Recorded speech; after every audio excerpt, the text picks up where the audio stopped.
Welcome to the Dragonflight Explained series, where I give you bite-sized lore and certain elements that may be useful to know going into Dragonflight, serving as a reminder for veteran players and a small introduction for new players. In today's episode, we're looking at Malygos and the Blue Dragonflight.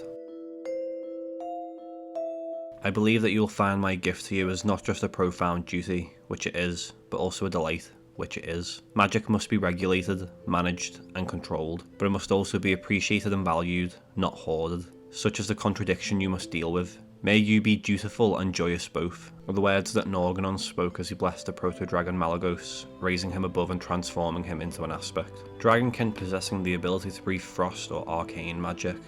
Malygos and his mate Sindragosa ruled the flight together until the War of the Ancients, where a crazed Neltharion had used a demon soul to wipe out the majority of the flight in one fell swoop. This left only Malygos and a few precious eggs that he had to protect, as the event had left him not only weakened but severely depressed, as you can imagine losing the majority of your kind would make you. This depression led him to madness, and for 10,000 years he fell deeper and deeper down the slippery slide of insanity, and in fits of rage and grief he split his home of Caldara from the mainland of Northrend.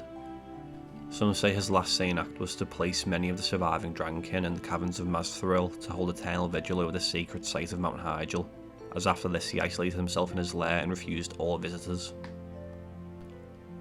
Following the defeat of Ragnarok Bloodreaver in Outland, Tyragosa attempted to save the Nether Dragons by bringing them to Azeroth, specifically to the Nexus, to try and feed and stabilise the dragons, though they gorged themselves and grew mad with power, claiming to be magic incarnate before attacking the Blue Dragons. A slumbering Malygos heard this and awoke, taking matters into his own hands, deciding to absorb them into himself after hearing their claims and misinterpreting them. It empowered him and finally allowed him to let go of the madness and grief that had took his mind for many years. This was one of the final things that led to the Nexus War. The Nexus War was an event in which Malygos was a central player. Awoken from madness, he assessed the state of magical affairs on Azeroth and concluded that magic had run amok, and blamed the mortal races for their pursuits of power.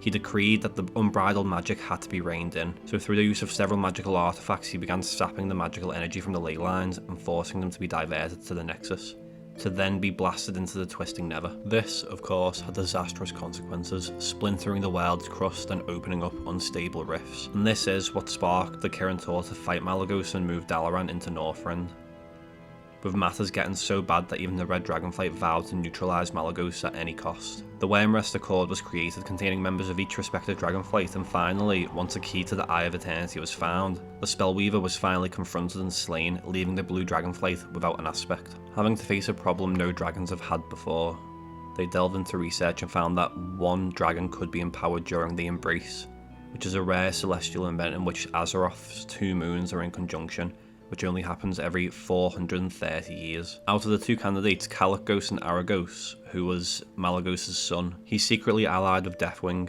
attempting to have Malygos assassinated to ensure his own succession. However, his plan failed when Tyragosa sacrificed herself to save Malygos, and so Aragos flew off, leaving Kalek to become the new blue aspect. Once empowered, Kalek had used his new powers to help defeat Deathwing, and finally become mortal. With several blue dragon outcrops around the world, Kalek is the leader of the blue dragons at this current moment in time, and going into Dragonflight he will be searching the Azure Span for Sindragosa's archives, trying to learn more about the history of his people. I hope you guys enjoyed that video, and if you did, then please do like and subscribe.